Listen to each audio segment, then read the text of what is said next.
Good morning, everyone. Thanks for joining. The last day. Hope everyone's had a good experience. It's been, look, photos already. Lots of good content. So thank you for joining us today. My name's Jamie Thorpe. I'm Chief Experience Officer for Ipsos in the UK. As is my disclaimer for every time I do one of these presentations, I am English. I'm sorry about that. And if anyone wants to make an excuse and leave now because you weren't advised, that's fine. Okay, that's good. No one's gone. To make it worse, we've got another English person. Yeah, hi. Sorry about that. Double whammy. People thinking, oh man, I should have gone, but now it's just going to be awkward. No, seriously. Look, we love coming over here. We've been working with Medallia for a number of years, and we've got a great partnership, and so we love to be able to share what we do. And there is no better way, in my mind, to share what we do than to talk through real client examples. So I'm really, really pleased to be joined today by Linzi from DHL Supply Chain, who is going to talk through how they've approached CX in recent times. We've got lots of great content, lots of nuggets, lots of thought. It's all about Linzi. I've got my notes to prompt on the questions, but it's going to be very conversational. I would say if anyone's got any questions as we go, please do, feel free to interject. If not, we'll leave time for Q&A at the end. So without any further ado, let's get started. So I've introduced myself. Linzi, if you wouldn't mind, please. Yeah, hi everyone. I'm Linzi. I am from DHL Supply Chain.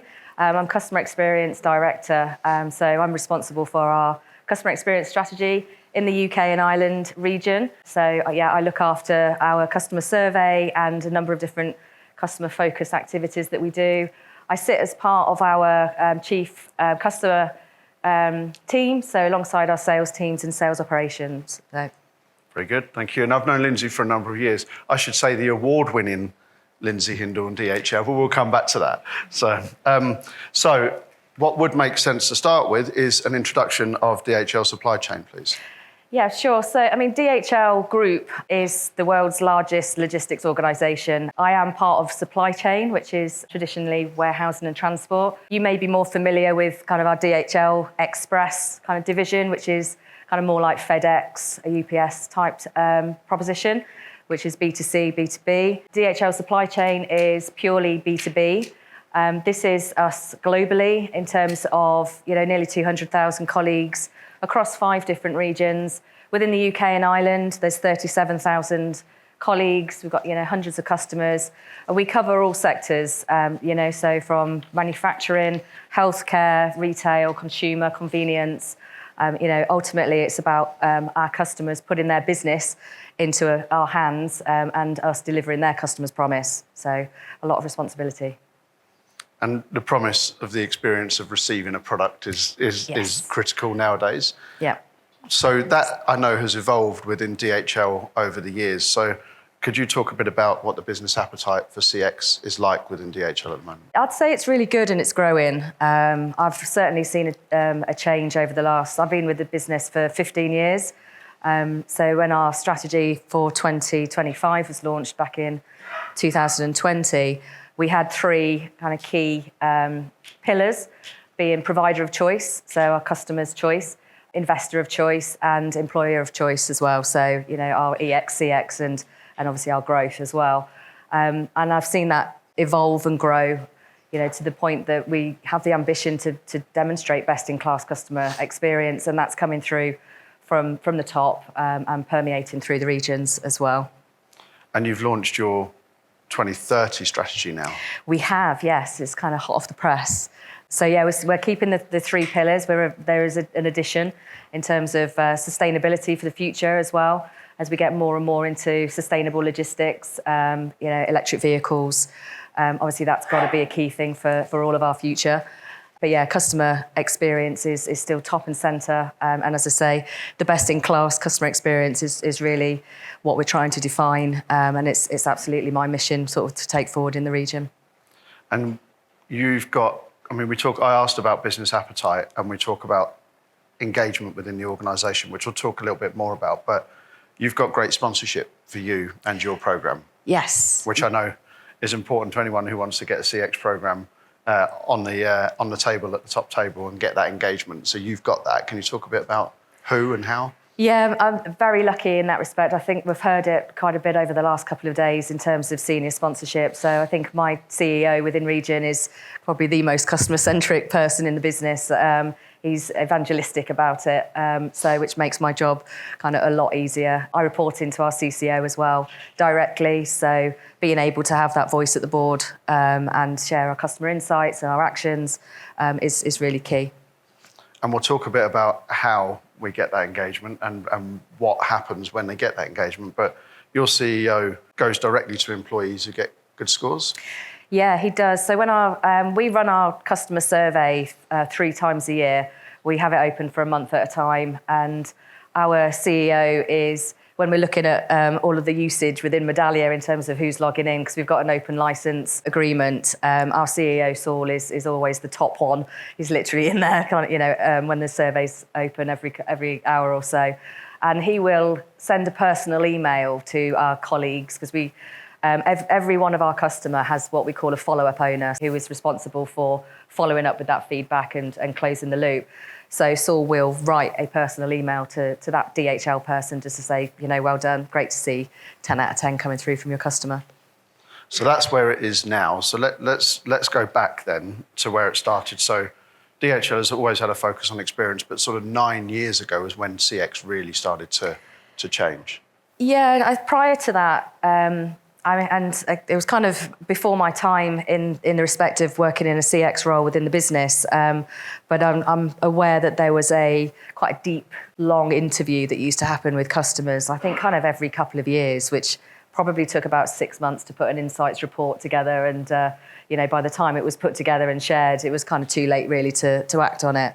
So the decision was made to move into a relationship survey, just 3 questions, a kind of 3 minutes approach, and that was on a different provider. And what that allowed us to do was kind of make that cultural change in terms of having survey feedback. I would still say kind of 9 years ago, we were collecting the data and not necessarily having an awful lot of action attached to it. So you then onboarded Medallia. That was when Yes. it started to change. Yeah, absolutely. Certainly from my point of view, and the approach that I took in the UK. So when we onboarded with Medallia, I think 3 years ago now, this was the biggest change that we'd had in our customer survey in a number of years.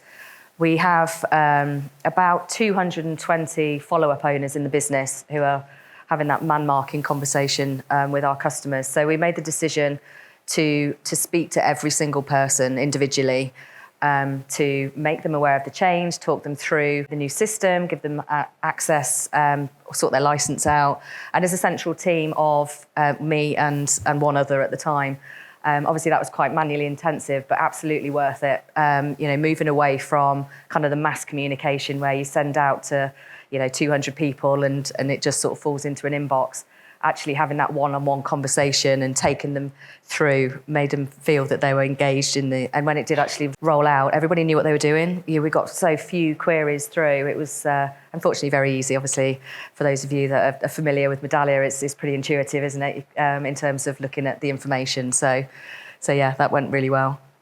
So after that, you decided then we've got the tech, we've got the engagement, now is the platform to build and push out. And this is when you decided to start to accelerate and you engaged us to look at your maturity within the business. We'd started off in quite a low position. Again, we'd come through the COVID period. Obviously, a lot of our customers' organisations just closed down completely. Going through that period and coming out of it and, going into, I guess, our new normal, if you like, we did see a dip in our NPS and response rate. So the mission at the same time of launching Medallia was that we wanted to see that curve go back up.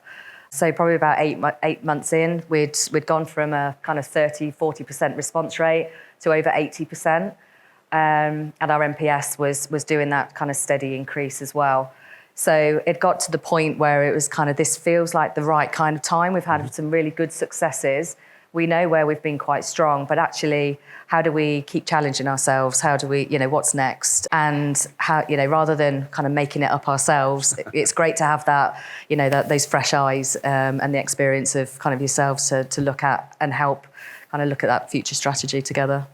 So what I'm going to do is I'm just going to now introduce what this maturity assessment looks like, because Linzi is going to take us through what the results were and how they've used this within the organisation. So essentially, there are three, and clearly, you know, everyone has a view on this. This is the Ipsos model.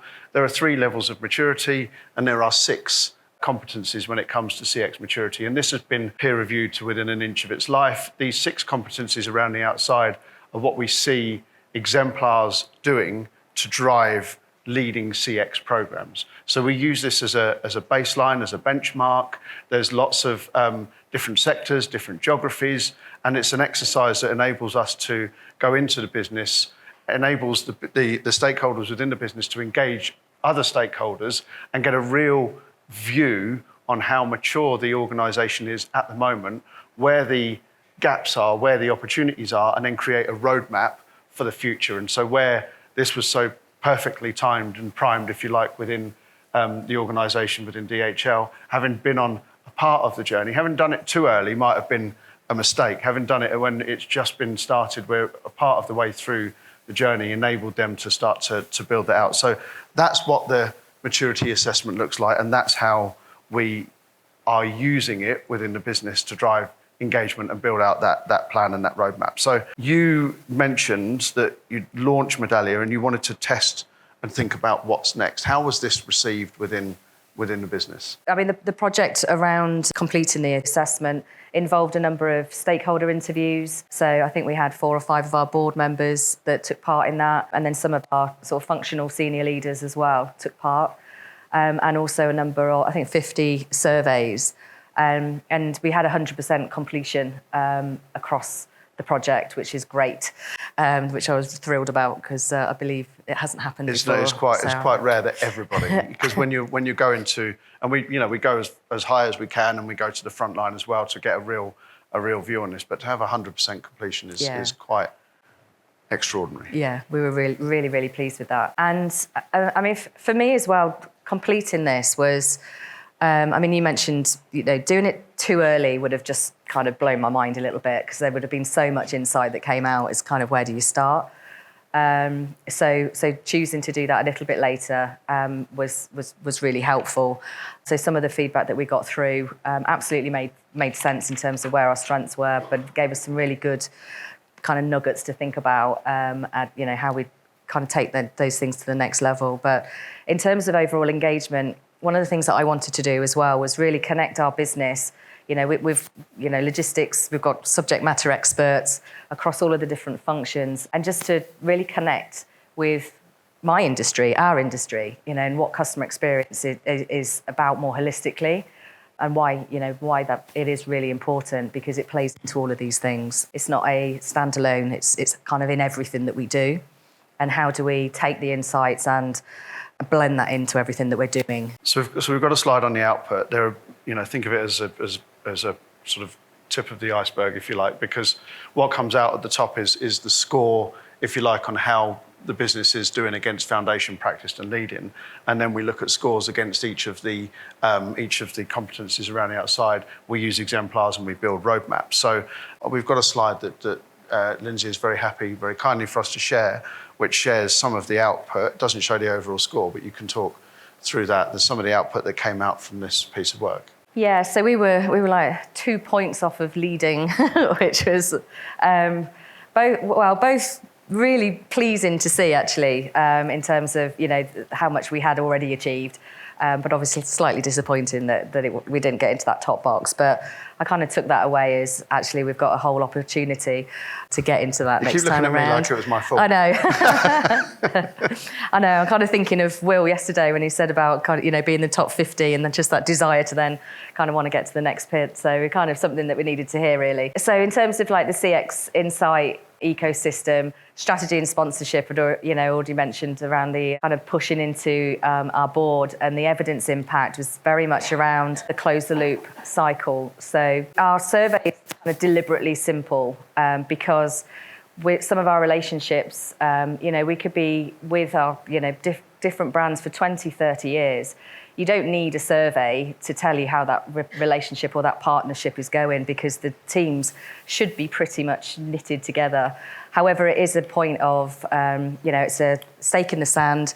You can, it's a great lever into a regular conversation, in a monthly meeting or a QBR type approach. So what's great to see with our survey is that actually a lot of our customers do leave comments as well. So we've got kind of 60 to 65% that leave comments, and there's usually quite a bit in there as well, which just kind of shows the engagement that they have in it as well. But every 4 months we'll have the survey, but then the action is really around responding to say thank you for a start for completing the survey, and then all of those different touch points before the next survey arrives, to keep checking in to say we've done this, and we've listened to you. So that regular cadence is culturally now embedded and really important, and I think that's where the top 3 have come out kind of so strong. What I am really pleased about is the things that are the more development areas in terms of future state roadmap and cultural enablement is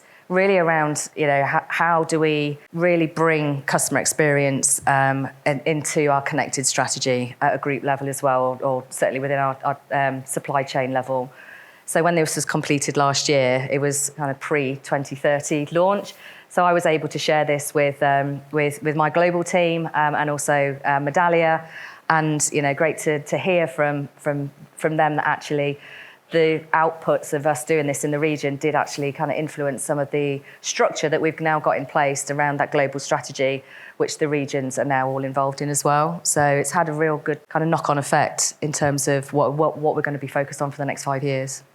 And all of these always, they obviously no 2 assessments are the same, but the fact that you've got a strong ecosystem and great sponsorship is a really strong foundation to build on those other opportunities that sit below. And they're not bad scores by any stretch of the imagination, but we'll come back to evidence impact, because I know what it's fueled you and the team to do is how do we now take these elements to get to that leading point and then drive change within the business.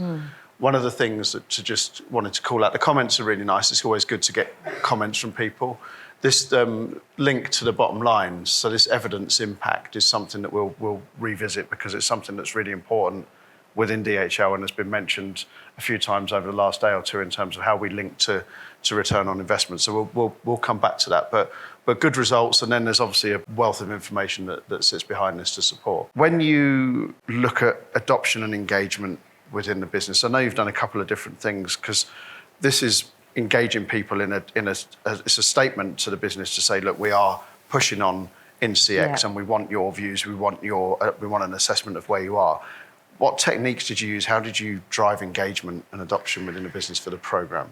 It was very much around communication. Again, we've had a lot of that being said over the last couple of days. But for my team, centrally, it was around setting up business webinars to share the results, bringing people together to share stories as well. We had a couple of examples that came from the business that we were able to share. One example of just really bringing to life the impact of our behaviour on our customers. We had a customer in one of our pharma teams that had raised an issue one day in the warehouse, and obviously quite frustrated that something had gone wrong, as things inevitably do. And then from our side, the whole team kind of spent a good 2 or 3 hours to try and sort out the issue and get everything back to normal with no impact to service level within the day. So you've got kind of all hands on the pumps, kind of getting this thing resolved. And then when we've gone back to the customer's absolutely furious. And it's like, well, why are you furious? It's been resolved. It's like, well, nobody told me. I've had to face into my business and I've had no information. Being able to tell stories like that and thinking about what we're doing through the eyes of our customer, or a colleague in a warehouse saying that they don't do customer experience, they just work in a warehouse. Those kind of things are real nuggets that you can bring to life and talk about. Okay, how do we change that? How do we, because that's down to all of us. So webinars, we set up a matrix team as well, just to extend the scope of my one person. So for each of our different sectors and functions, we have strategic and relationship drivers within the survey. which are all pointing into accountable, responsible people within our region as well. So we created this wider team of about 20 people. Fortunately, because of the geography of the UK, people can come together quite regularly. So we'd have like a half-day session, talk through the results, again, share best practices, things that are working and learn from each other. And importantly, we're doing regular recognising employees in terms of really good results and bringing people together and, making them feel loved. And you talked about closing the loop. So Yeah. you mentioned it earlier, you mentioned it in your stories just then. You're closing the loop with every customer. Every customer, yeah. And that's across the 220. So go into a system, someone owns it, and then... Yeah, so it's about 220 of our colleagues for about 600 customer, as in people. Yeah. Yeah, so every single person will have a full close the loop documented within Medallia. Very good. Good. Usually within 48 hours. Nice. And then tell the customer. Yes, hopefully. Thinking about what you've achieved so far, what would you say are some of the biggest wins or the biggest win that you've seen in the business? I think the biggest win for me is that I just hear customer so much more than I did before.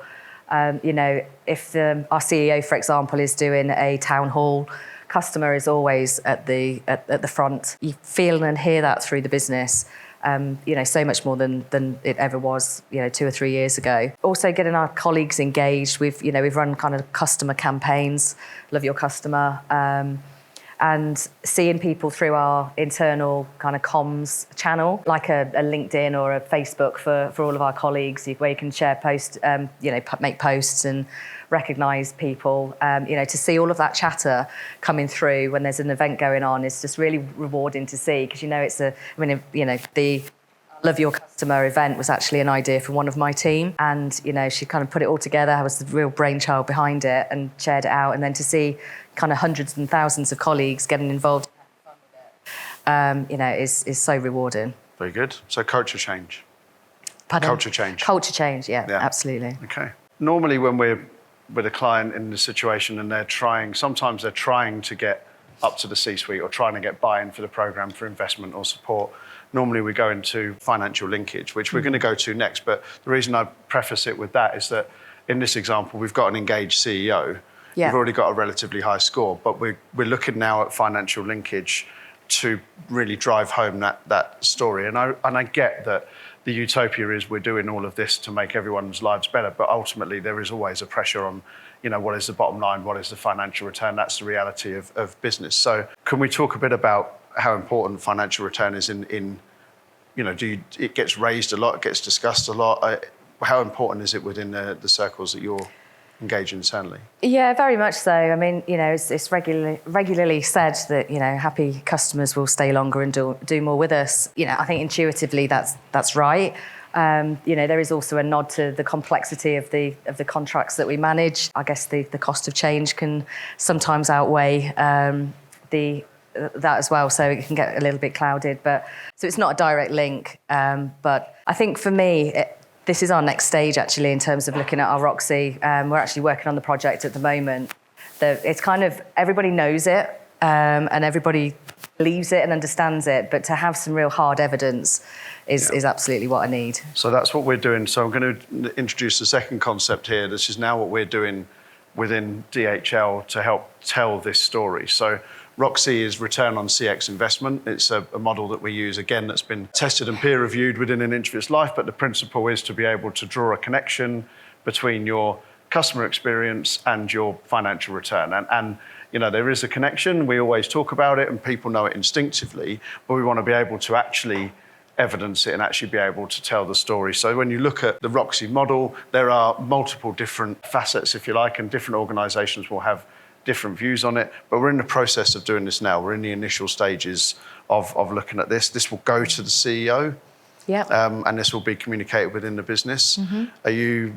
I genuinely don't know where we are I really should, but I'm sorry, I don't.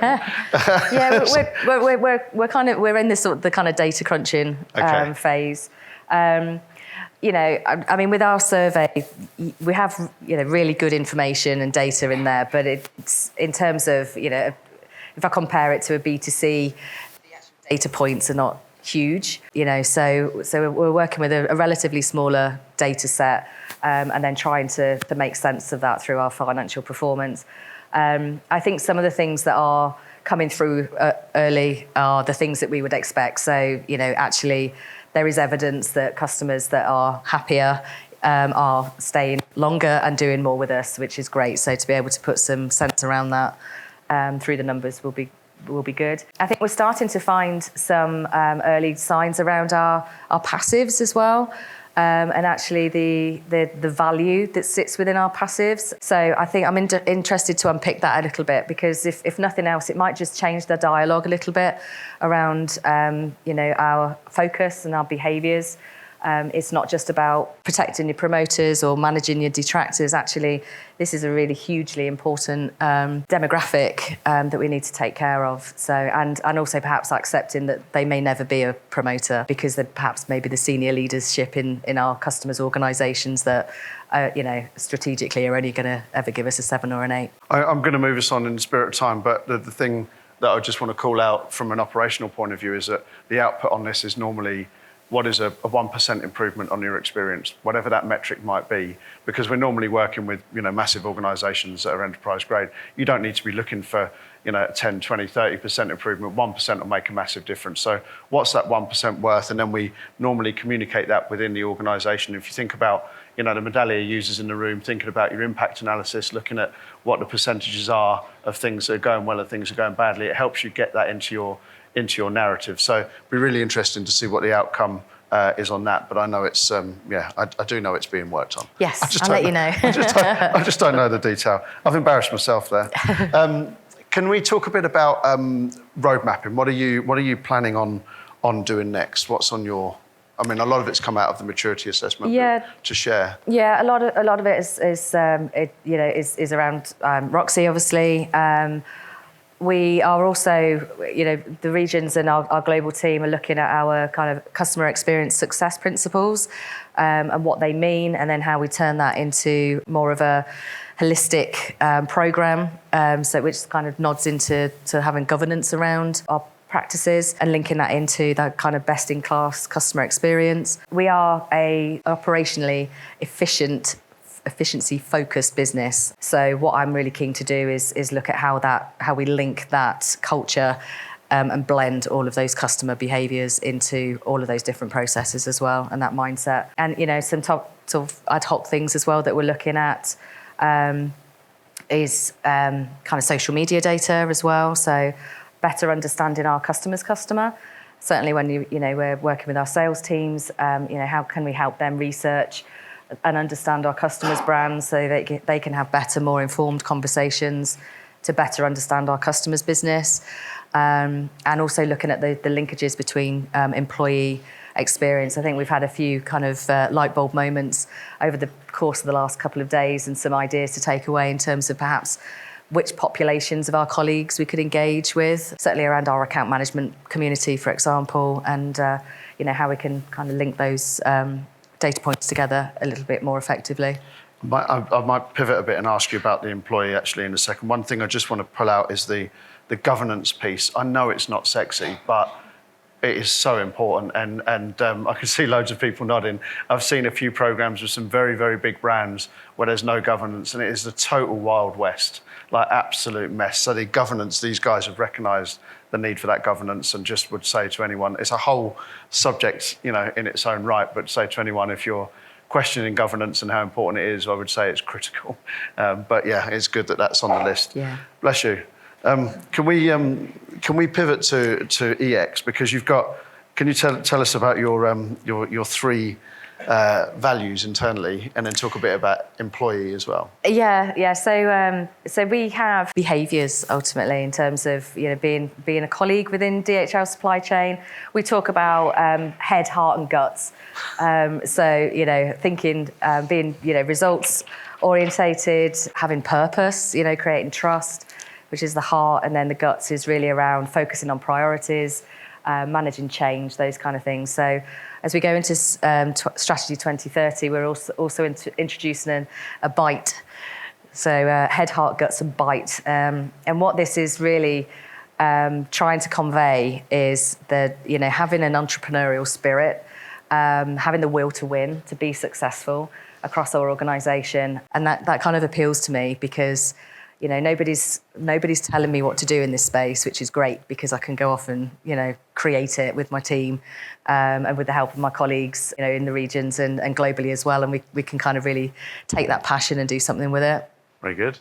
And as you can imagine, I've seen many different organisations with values and behaviours. I don't think I've heard anyone use guts and bite, but why not? Thinking about the values and the behaviours, and then thinking about what some of the things that has been talked about here and that we've talked about before, employee experience and customer experience. How are you looking at that? What's on your mind in that area? Yeah, it's a couple of things that I've looked at. So again, employee experience as in terms of our employee survey, it's quite a lengthy corporate survey that goes out every year. I think it's about 50 questions across all sorts of different topics. We have looked at the correlation between customer feedback kind of at an account level or customer level and then the feedback that comes through our employee opinion surveys, we call it EOS. But it's really difficult to have something really meaningful come out of that apart from the obvious that it does tend to be that where you've got happier colleagues that our customers are as well, but no real science behind it. So I've kind of parked that a little bit. We're working on a project at the moment, which is just working in one of our sectors and surveying some of the leadership team around customer-centric behaviours. So again, I think, pushing it into the mindset that actually there's different ways to think about our customers and that outside-in view rather than just our internal view all the time. So, that's been quite successful. I'm yet to scale that up yet. I think we're still very much in sort of pilot phase. Whether we do that long term or flip into sort of a different idea, I'm not too sure at the moment. But yeah, the want is definitely there.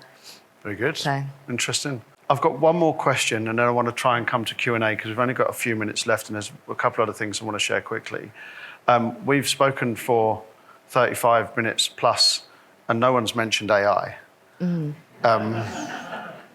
which is, a little bit weird, but it's interesting. So obviously the business is focusing a lot on innovation. Absolutely. And AI. More broadly, anything to say on AI or in CX in particular? I mean, AI is absolutely kind of, up there in terms of a business level, in terms of how DHL Supply Chain is investing in the future. I mean, I mentioned, even just sort of through vehicle sustainability, but automated warehouses, all of those wonderful things that will help our operations be more efficient, effective, quicker. On behalf of our customers. In our space, we're using Gen AI to help, put together our business packs quite quickly in terms of trend analysis, repetitive themes, that kind of thing. We've got the text analytics within the Medallia platform as well. We are using it. It's in there, yeah. But I think as I've described, I think the important part for me is that we continue to invest in the culture. And the people side of things. Very good. Excellent. Okay, we've got a few minutes left. There's a piece that we've written with Linzi, which I'll leave on the final slide, which as a QR code, I'd recommend come to that and grab that in a minute. But before I do, I just want to come to questions. And we've got roving mics around the room. Questions for Linzi, although I did say earlier, questions for the award-winning Linzi. Oh, yes. Okay, so... Thank you. So this is the UK Customer Experience Awards 2024, so it's all worth it. A very glamorous night. Well, what starts as a glamorous night sometimes ends as a messy night, but especially when you win a couple of gold awards. So congratulations on that. That was November, which is brilliant. So any questions then for the award-winning Linzi? Hi, congratulations, Linzi. Thank you very much. This is such a good talk. Thank you so much for both of you hosting this today. I had a question on the maturity assessment and how did you really delineate between customer understanding and a CX insight ecosystem? What is the key difference between the two? Yeah, so the insight ecosystem is really around what have you got How are you telling the stories, collecting the data, analysing it and pushing it out into the business? The customer understanding is more thinking about how are we taking the other data within the business? What do we know about profile, demographic? How much do we know about our customer, any single customer view? And how do we bring that? Because what we do at the next stage of that is look to blend those things together. So that's the delineation between the two. And that customer understanding piece is really important when you think about how many different data sets there are within an organisation now. So it may be that the business has the customer understanding, but sometimes the CX teams don't have a line to it. So we're able to use that as an opportunity to say, hey, there's all this information here. How do we get that and use this positively within the CX program? Yeah, so certainly from an operational level, obviously our colleagues will have access to all of their local KPIs. We've got an unlimited license offering through Medallia, so everybody can complete the training and have access to their customer data as well. So that's quite closely connected. We also kind of provide training for different audiences as well. So we have our supervisory academy. We train customer service excellence and all sorts of different things as well. Hi, I'm Jason McGill with the Postal Service.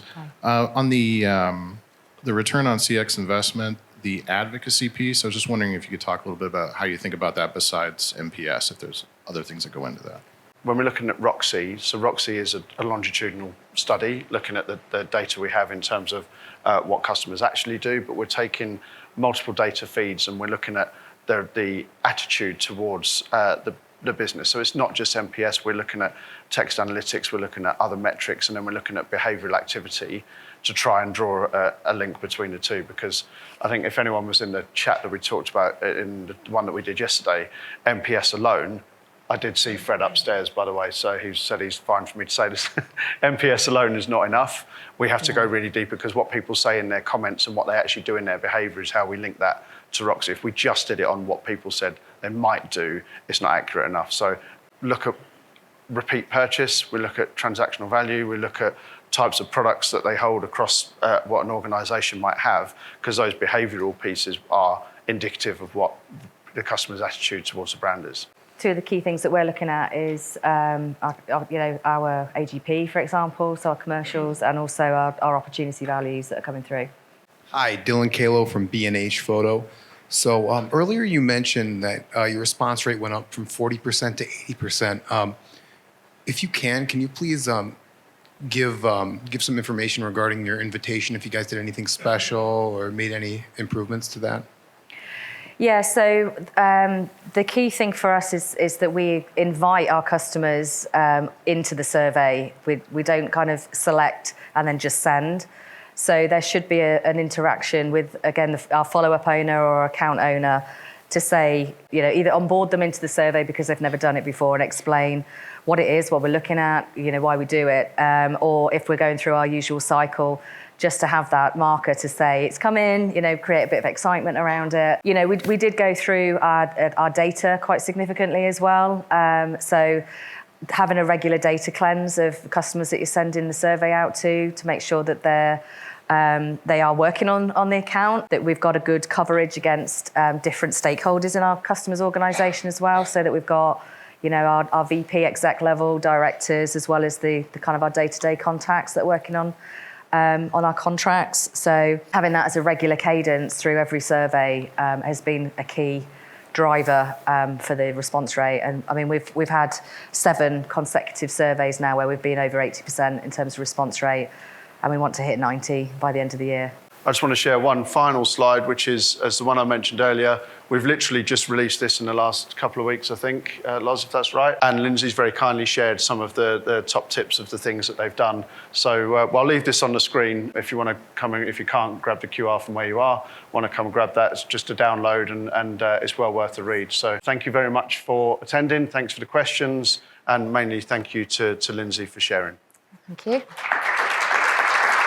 Thank you.